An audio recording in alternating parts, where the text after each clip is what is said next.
ఈరోజు కునిమల్ల 7వ వార్డులో రోడ్డు డ్రైన్ కు సంబంధించిన పనులు ప్రారంభోత్సవానికి మేమంతా ఇక్కడ ఉన్నాం. కునిమల్లలో 7వ వార్డులో ఇప్పుడు మొదలుపెట్టినటువంటి పని సీసీ రోడ్డుకు సంబంధించి 8 లక్షల రూపాయలతో 125 మీటర్ల రోడ్డు నిర్మాణాన్ని చేపడతా ఉన్నాం. అలాగే సీసీ డ్రైన్ కూడా 300 mm-తో 2 లక్షల రూపాయలతో 135 మీటర్ల డ్రైన్ కూడా పూర్తి చేస్తా ఉన్నాం.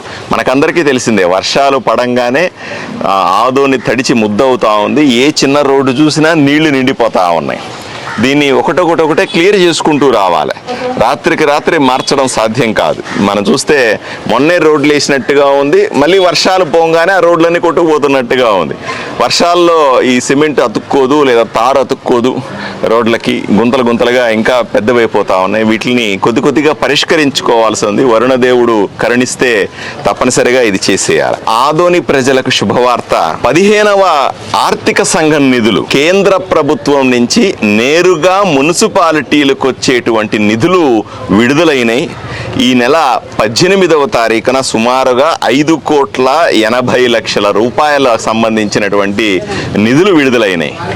ఈ 5,80,00,000లో 2 రకాలుగా చూస్తారు.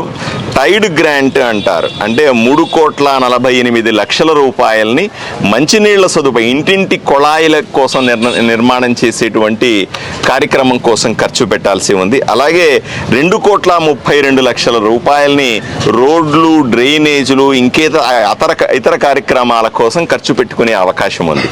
ఈ రాబోయే 3 నెలల్లో ఈ 5,80,00,000 రూపాయలని ఆదోనిలో వివిధ వార్డుల్లో రోడ్లకు, డ్రైన్లకు, మంచినీళ్ల సదుపాయానికి, మరేదైనా కరెంటు స్తంభాలు ఏర్పాటు చేయడానికి వీటన్నింటికీ వినియోగిస్తామని మీకు అందరికీ వినయంగా తెలియజేసుకుంటా ఉన్నాను.